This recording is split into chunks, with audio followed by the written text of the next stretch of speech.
everybody. This is the Great Johannes speaking again.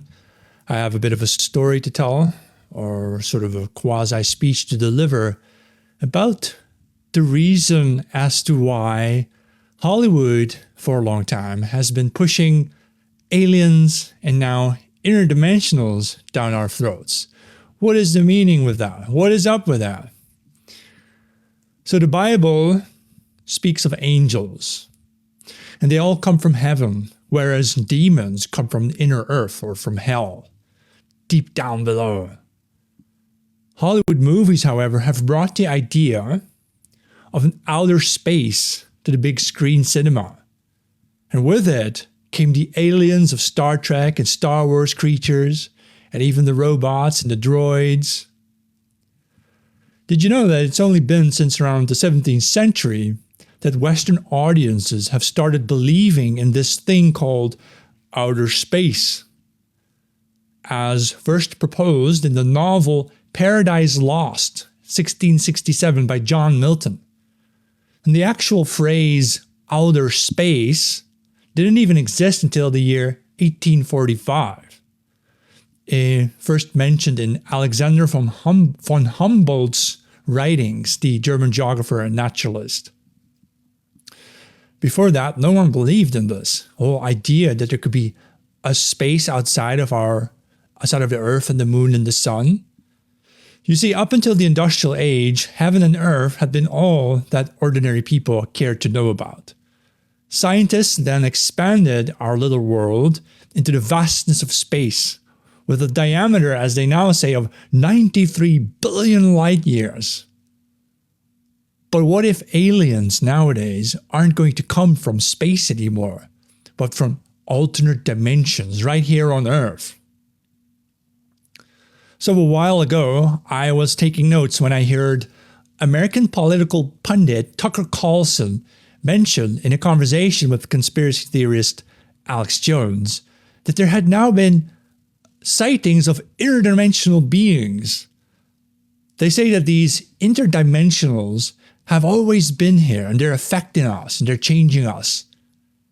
Apparently, the CIA no longer wants us to believe in just ordinary aliens that arrive to us in spaceships.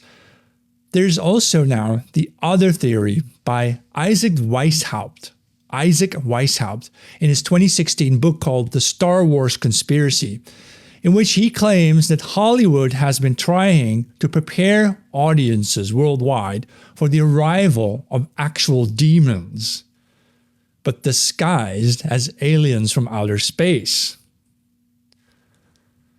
You could see that idea already somewhat implemented in the 1989 movie called The Abyss by director James Cameron. That movie tells us of divers who descend into the deepest sea valleys where they encounter beings that look like three-fingered winged aliens, or rather angels with wings. Except they're not from heaven, these angels, and they're not in air. They're from the depths of the oceans, underwater, where we might perceive hell. Do you see what Hollywood has done to us here? They inverted the biblical logic. So they take the Bible and its stories, but they turn everything right on its head. Instead of angels coming down from heaven, the Hollywood directors sell us stories of angels coming up from the earth's depths, i.e. from hell. Why would Hollywood screenwriters care to mess with our people's idea of heavenly angels? Indeed, the whole Hollywood aliens special, whether they come from outer space or whether nowadays from other dimensionals, right, serves to distract Christians from their belief in angels and saints. Many European people will have heard of sites often mentioned in Christian folklore, usually a cave of sorts somewhere around in Europe, where one or the other Christian saint was supposed to have appeared before growing crowds of pilgrims. Notably, there are still these two pilgrimage sites in France, at Fatima and Lourdes, where the Holy Mary herself is said to have appeared repeatedly. I visited these sites with my parents as a teenager, and you have to imagine these are caves where they say the Holy Mary appeared to European peoples. Now, whether these appearances were actually real or perhaps the work of priestly light and magic to instill faith into the people, that's its own matter. Well, we can imagine perhaps smoke and mirrors could be used to produce ghostly images. Even before the age of electricity, this was already possible. If you were clever, you could prop up a method called the Pepper's Ghost. A Pepper's Ghost can create this otherworldly hologram, an illusion that uses angled glass or plastic to create three-dimensional images by reflecting a hidden scene. And that's how you might have faked Mary appearing at Lourdes. However, the arrival of cinema changed everything. A cinema is itself a representation of the Greek philosopher Plato's cave in his famous cave analogy, cave allegory. Cinema goers are like Plato's prisoners, though just for a few hours, tightly locked into their seats in front of a screen that only displays reflections of reality, coming from the lights behind them, just as in the story by Plato. But it's not real reality, and we know this because we get to exit the cinema, unlike the prisoners, and we return to the real world and win there the possibility of reflecting upon the reflections shown to us. One might even call Europe's church organs the real predecessors to the Dolby surround sound system, though I would say the bone-cracking bass sounds of a church organ still impress people a lot more, filling a church with the intense crescendos that now make up the climaxes of Hollywood film scores. When we say people quit going to church, we should probably say they started going to the cinema instead. Not on Sunday morning, but on Friday night. The priests of cinema are its screenwriters. And as we all know, these screenwriters belong to a certain guild that might not serve the interests of Christian moviegoers. And notice how everything is always in reverse. I just told you, though in our year 2025 AD, poor screenwriting and casting and overused political messaging has made cinema so bad that perhaps young people are ready to head back to church. Are we leaving the cinemas? I would recommend that you do. So did Hollywood consciously, or perhaps under the influence of certain occultists, set out to normalize demonic-looking aliens, such as from the Star Wars cantina scene, so that we might fall in love with them? And doesn't that imply that the whole concept of diversity is equally demonic? I suppose we should learn to mate with demons too. Was all this science fiction a plot to make people forget about heaven, to replace the brightness of heaven's lights with the blackness of space? And again, do you see how they've inverted the Bible? They've made the heavens black as the night by turning the heavens into outer space. You have to appreciate the implication of this. It would mean that no one up top in the Western media hierarchies actually believe in extraterrestrial life. They know it's all fake because they're the ones faking it. Our cultural screenwriters are merely trying to manifest aliens into existence, perhaps as stand-ins for demons. Demons are negative spirits, and to mock Christianity, to make people forget about angels and saints who are positive spirits. That would be truly demonic. It also says that the power of Christianity is still so great that it needs to be mocked still in our year 2025 AD. For if Christianity, its core ideals, and its morality had truly been so weak, then there would have been no need to so incessantly attack this religion over and over again. In nearly every Hollywood production, there is some kind of message that is anti-Christian. It tells us that there lies a strength within Christianity that forces our Hollywood screenwriters to fear. And lastly, it suggests that the attacks are running out of steam and that Christianity is actually prevailing over Hollywood.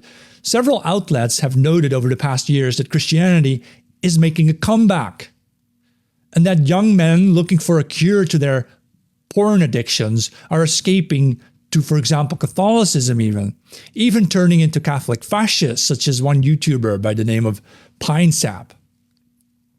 Personally, I remember how I was once propagandized as a teenager to believe in aliens, and I fell for it.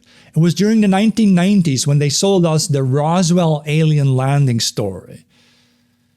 There was this alleged leaked footage showing funny-looking gray aliens on an operating table, and one of them was supposedly still alive. It was, of course, a rich billionaire's prank pulled on Western audiences. I say Western because really no one outside of the English-speaking political sphere was paying any attention to this. They didn't believe any of it and didn't care. But our TV shows hyped it up to be a real thing. The flying saucers had landed. Where is your God now? That was the implication. Because God didn't create the aliens, the Bible doesn't mention them. People, including myself, dreamed of storming this site called Area 51. I fantasized about this to find out the truth. And some guys, I've heard, actually did storm Area 51. But there was nothing there. In reality, likely Area 51 was a military facility where, say, the Department of Defense reverse engineers foreign equipment from the Russians or the Chinese. And there are some on the fringes who may say that perhaps Area 51 is where director Stanley Kubrick recorded the fake moon landings. Interestingly, though, a list of global UFO sightings shows that most UFO sightings all took place in the USA, Canada, Britain, and the Netherlands and northern Belgium, but not southern Belgium, not in France, not in Germany or Mexico, nor the rest of the world. That's peculiar. What's the explanation?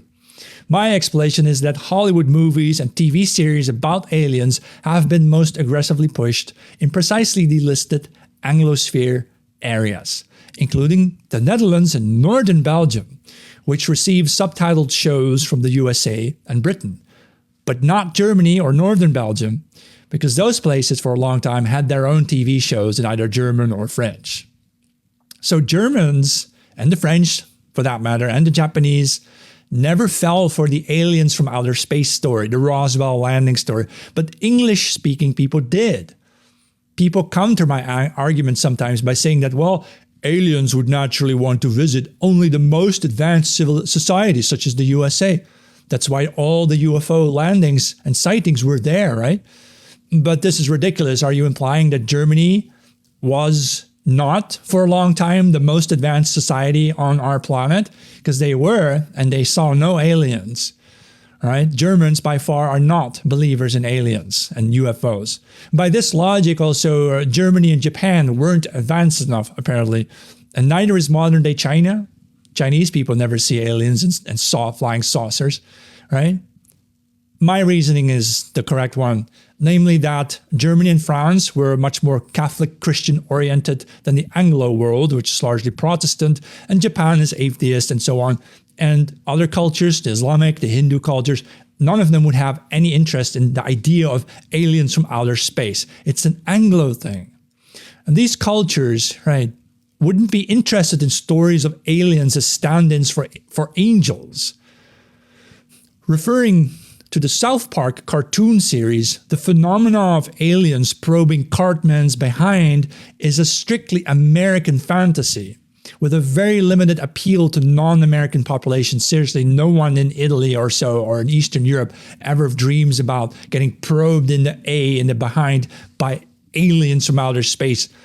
Actually, I know where this comes from, because anal probing appears to be a peculiar African-American influence on the Anglo culture, since Africans practice heterosexual anal probing up to 6 times as often as European white people do on average in the bedroom. So funny that.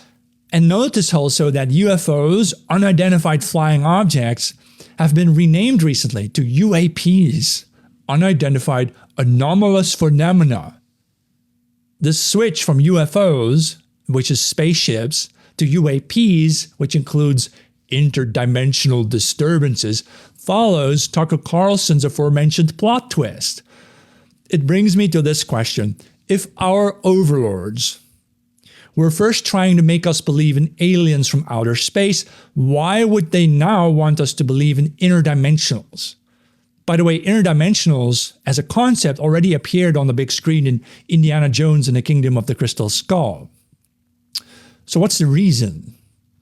Could it be that David Grush's so-called UFO whistleblower claims back in 2023 fell on flat ears because people still affected by the COVID era couldn't care less about some alien invasion or might even welcome it at that point?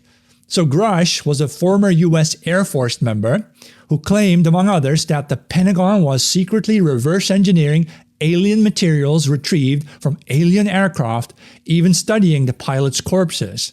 Basically, it's the old Roswell Area 51 story that they refurbished and retold to a modern audience. I mean, I fell for it once, but I won't fall for it again. And then, of course, the narrative was dropped in favor of interdimensionals. What I think is going on is that some very wealthy American elites with ties to the occult movement, say Aleister Crowley's movement or the Theosophic Societies of Helena Blavatsky, were indeed prepping Western audiences to accept this idea of demons from outer space, but disguised as funny-looking or friendly aliens.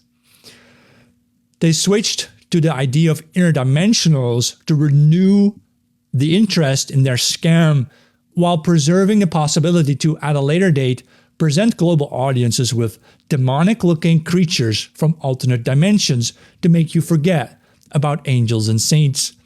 So would these occultists want us to hear their creatures speak to us? Would they tell us about fantastical new ideas? Well, I can tell you something right now. If and when these occult groups manage to sell people their demonic creatures from outer space with the help of AI or other techniques, the alien demons will all be unsurprisingly anti-Christian, promoting the beliefs in polyamory or same-sex marriage or transgender dinosaurs and the theory of evolution leading to multiple genders, naturally, of course, and that we're all one race, the cosmic race, while denouncing conservatism and traditionalism as backwards.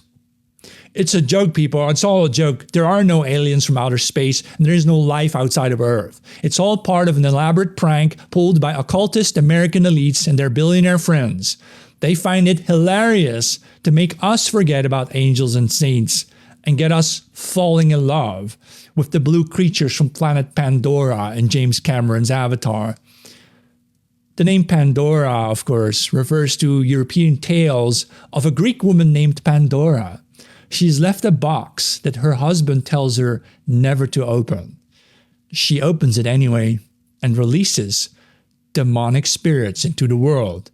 What did director James Cameron mean by this?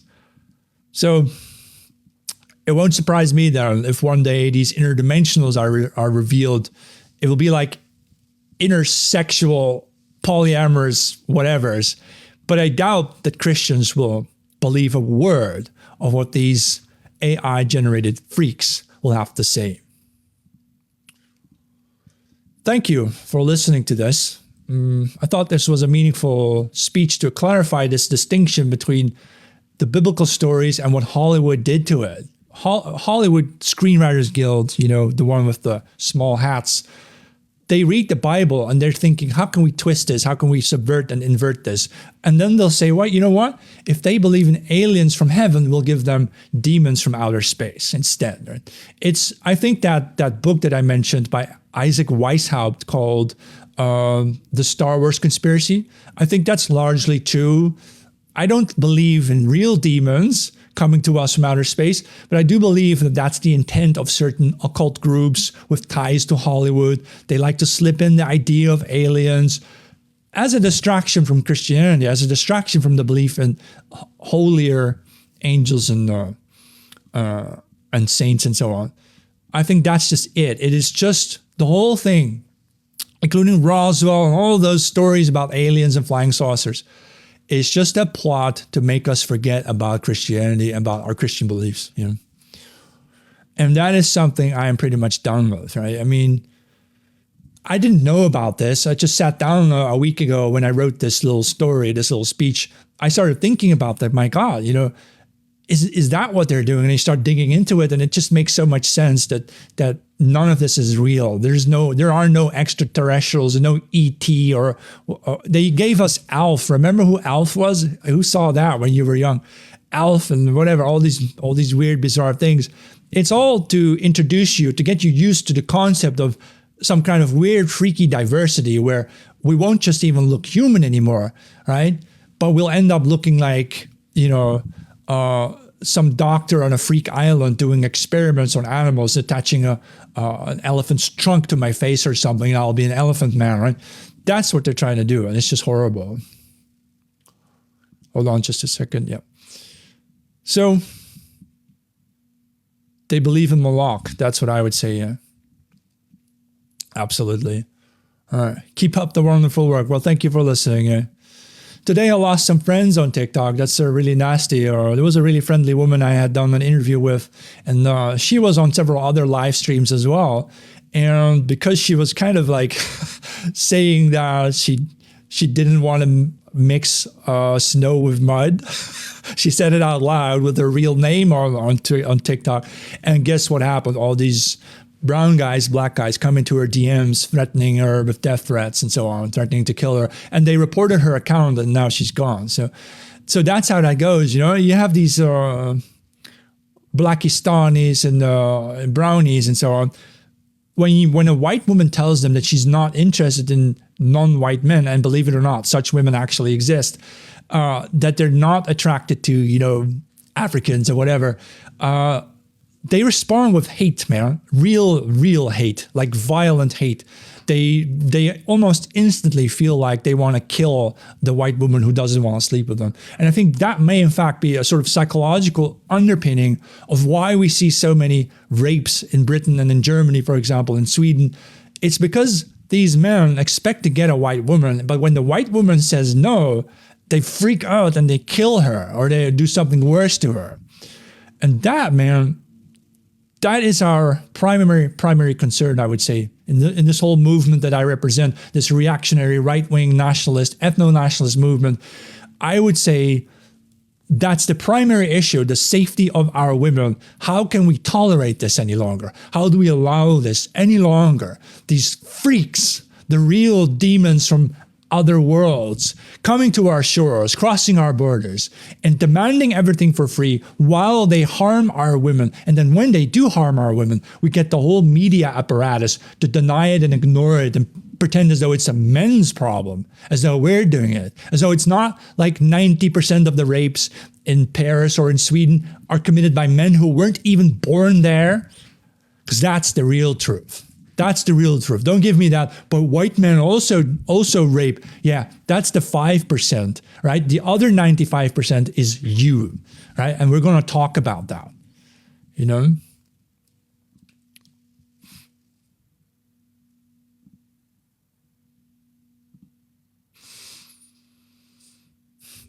got to block them Bantu billies. Absolutely. All right, I thought this was very useful. Did you see the story of the American, who saved 2 German women and he was stabbed? Yeah, I heard all about it. And then they released one of the perpetrators within 12 hours. I can imagine that's very shocking to an American, but it is also shocking to us here in Europe. Why do we allow this? You're standing up for women being attacked by these imbeciles, and then all of a sudden, let's just release them, right? Because we couldn't figure out how to book them. What? Because that's what the German authorities said. They said they thought they didn't have a case. What?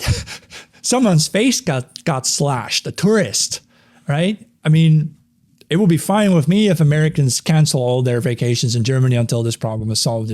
Just hit Germany where it hurts, because the German industry is on its ass nowadays. If the tourists no longer come, I think Germany will have a serious problem. They might want to reconsider the way they treat rapists. My God, this is just so bad. Yeah, you think the police are in on it? Yeah. I think the police are being instructed from above, from politics, do it this way, right? Yeah, to release brown people. One of the reasons they let go this perpetrator was because he was an illegal immigrant with no German passport and no whereabouts, and so they couldn't detain him any longer. What? You're releasing them back into the wild instead of throwing them into jail for at least a good couple of weeks to do a proper research? Jesus, man, this is wrong.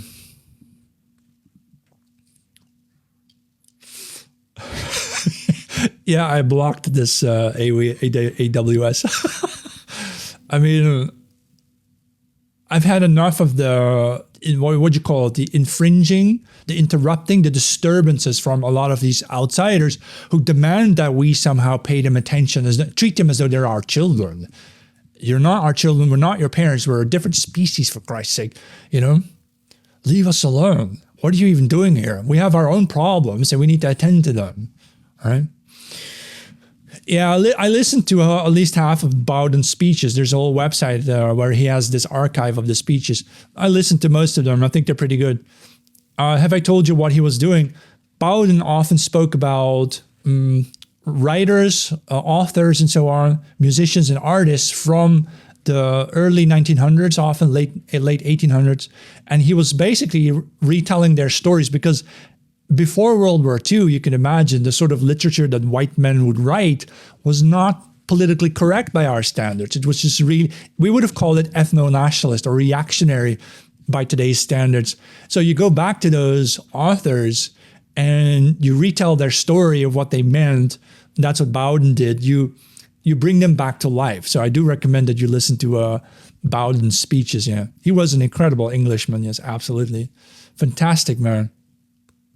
They kind of slandered him a little bit in that book by Professor, whatchamacallit, there's this professor somewhere. He wrote a book and they say he was a hermit living in a trailer. Lots of people live in trailers, but this one was a genius. So I would kind of be a bit more respectful about people despite their material origins, Right. Someone asks, what is the true reason Europe is doing this? Doing what? I forgot my train of thought. Maybe I was talking. Oh, you mean the mass immigration and so on? I think it's just this, that perhaps our elites have converted to Islam and they just want to destroy their Christian people.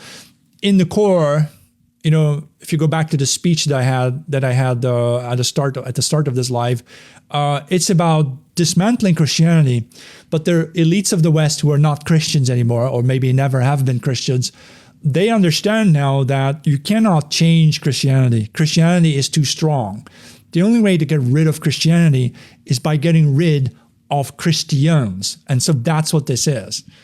It is, you should also keep in mind that our elites probably don't believe in race and racism, but they do very much perceive Christianity as a gigantic threat to their own degenerate lifestyles. Take, for example, President Macron of France. He hates Christianity, obviously, right? And so what they're trying to do is to genocide Christians, even though, most Christians in Europe are white people. So they want to genocide those, get rid of those, replace them with Muslims, replace them with Jews, replace them with Africans, whose morality, of course, is the total opposite of what we have in Christianity, right? We kind of denounce cousin marriage, for example. They praise it. We kind of say that in Christianity, we say, one man, one woman, but other religions, including Judaism and so on, they say, well, a man can have 50 women and then 50 men have no women. And those men, they just need to be gay, right?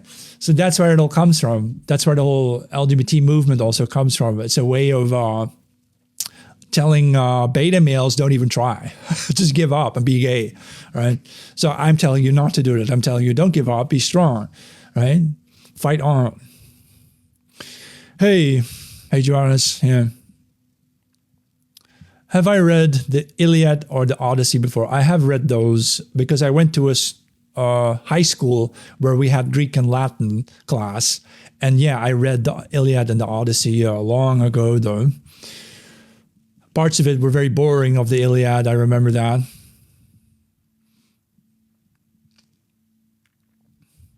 These are quite heroic stories, though the Iliad and the Odyssey, you can't compare them to the Bible, but they do fit that sphere, the sphere of epic heroes. Well, Christ is a different kind of hero than Odysseus or so, right? But that's sort of the sphere that it came from, right? I don't know. I've learned that you can say genocide on TikTok, but you can't say. There's other things you cannot say. You have to pay attention to your words. I rarely say white people. You can say it sometimes, but it's better to say Europeans, or better to say Africans, or I say tropicals, maybe subtropicals. All right. The Wrath of Achilles. Yeah. All right. Right. Now that you mention it, I happen to have some books that I was reading about Europe's heroes. Let me just mention to them which ones I was planning to read. Here I have my whole list. You also have, so you have the Iliad and the Odyssey, right? You also have the Aeneid by Virgil. And you also have Beowulf. That's a poem, but it's also good. Then you have the story of Heracles, of course. You have them, let's see, in the book by Apollodorus. Heracles, basically that's the story of Hercules. Heracles is the name of his mother, I believe. No. Hera is the name of his mother, and Heracles means son of the mother, or son of Hera. Then you have Parsifal. It's a German hero's tale. Of course, the stories of Thor, such as in the Lay of Thrym. That's also a good one. And the Fox Reynard. Have you read that book, The Fox Reynard? That's a very interesting story from the Dutch region, Fox Reynard. Hey, you've been reading about Charles Martel, the French king who drove out the Umayyad. Very good. And then after that one, you can read the one about Pelayo, the Spaniard. All right. Was ancient Europe a harsh place? I doubt it. I think people would have had their own plot of land.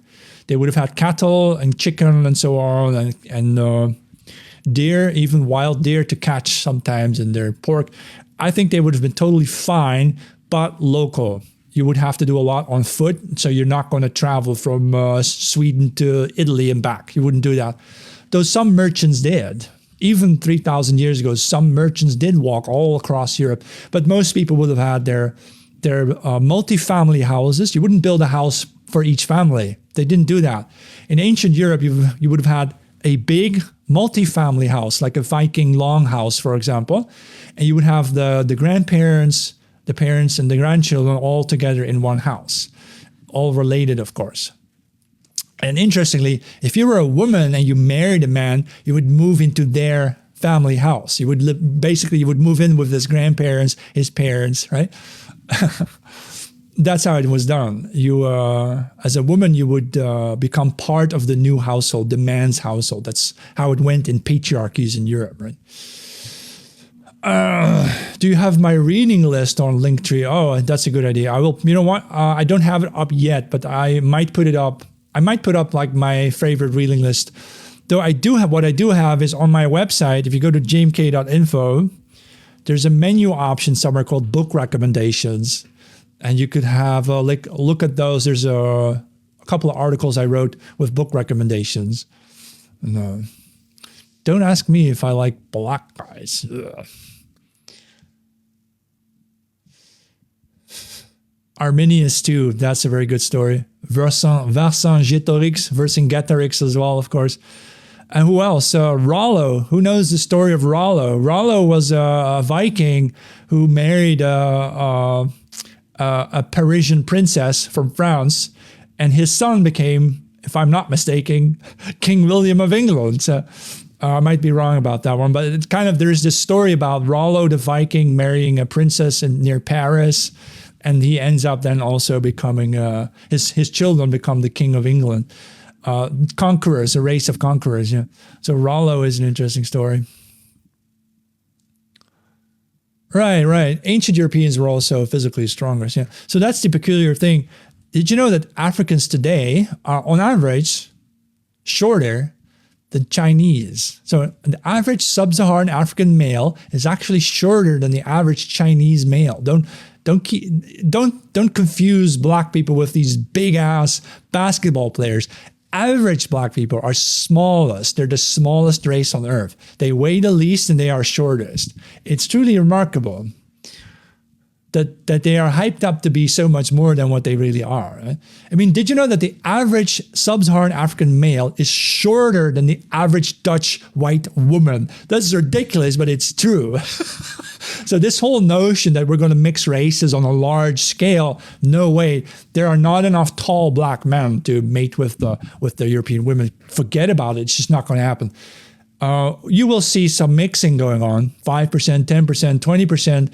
It could be ugly, but the large-scale mixing of the races that the globalists fantasize about, it's just not going to happen. It's not even going to happen. So, no, they actually don't. They don't like you at all. They just treat you like children. Yeah.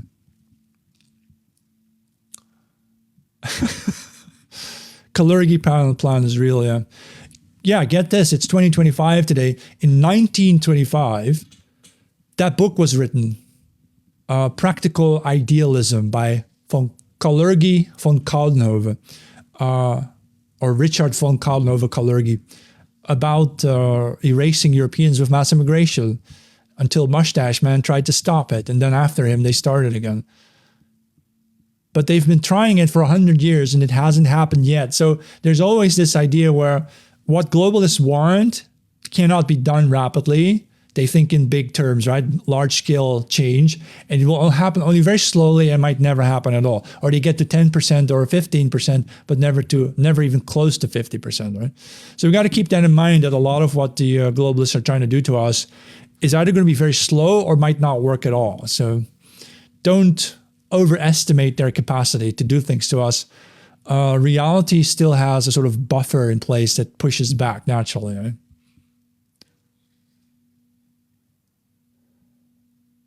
This invaded me first, really.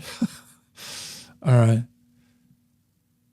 Yeah, the harsh, cold steppes. Yeah, that's where these, I don't call them Indo-Europeans anymore. Well, they went to India and they went to Europe. Yes, in that sense, they are Indo-Europeans. But you can also call them something else, just steppe pastoralists or Nordic steppe pastoralists, to get away with that Indo thing, because, I don't think at this point nobody in Europe who's politically awake looks up to India as a place of mysticism. No. No, we think of it as a place of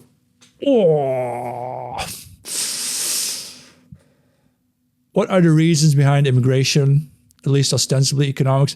Okay, partially it's economics because, say, a country like Britain's GDP is dropping, actually, despite immigration.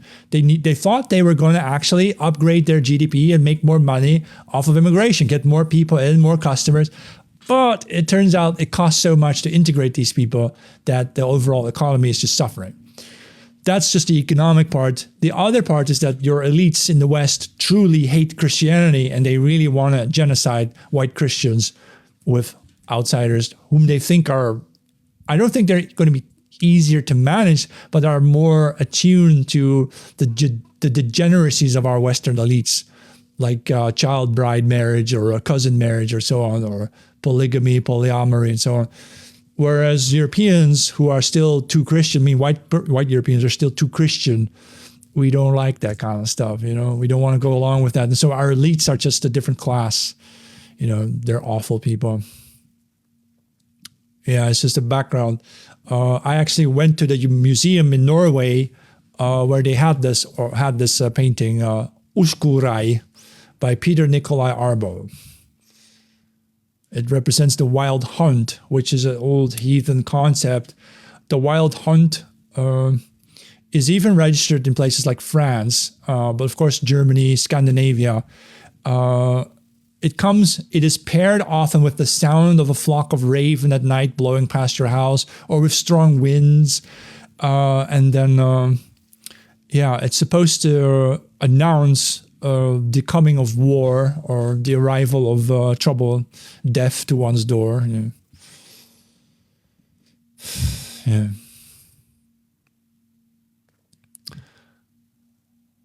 All right, let's see if I can go through some of your comments and then. Have you read Vernon Coleman's Shocking History of the EU? No, I have not read it yet. Vernon Coleman, all right. Might take a note of that. Is there a history book? What's it called? History? The Shocking History of the EU. All right. I'll have a look at it. Would I leave the EU? Yeah, it would be better for us Northwest Europeans, like the Celtic, Germanic types, the Nordic types, to cut ourselves loose from the EU. That would then leave Southern and Eastern Europe up for grabs, maybe.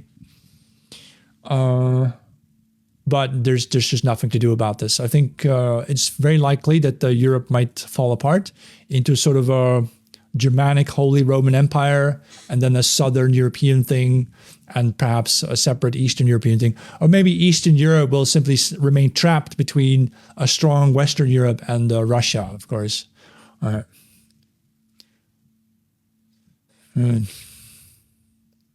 Yeah.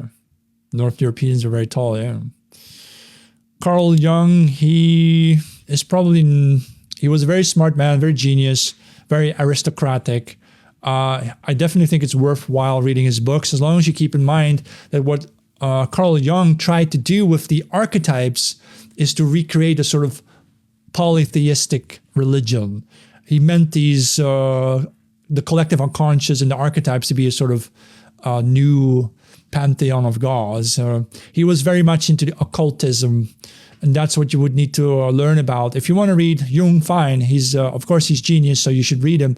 But keep in mind that what he was doing, he often dressed up as a sort of wizard or a magician, and he would do these group sex orgies with his wife and 10 other women. So that's who he really was. He was a bit of a weirdo. But hey, it's up to you if you want to read about that or not. Yeah.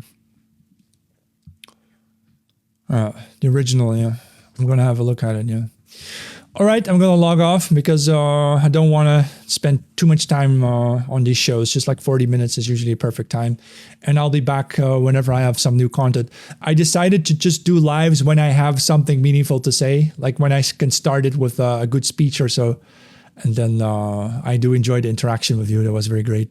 Also, you can go to my website, right? You have jmk.info is my Substack, my newsletter.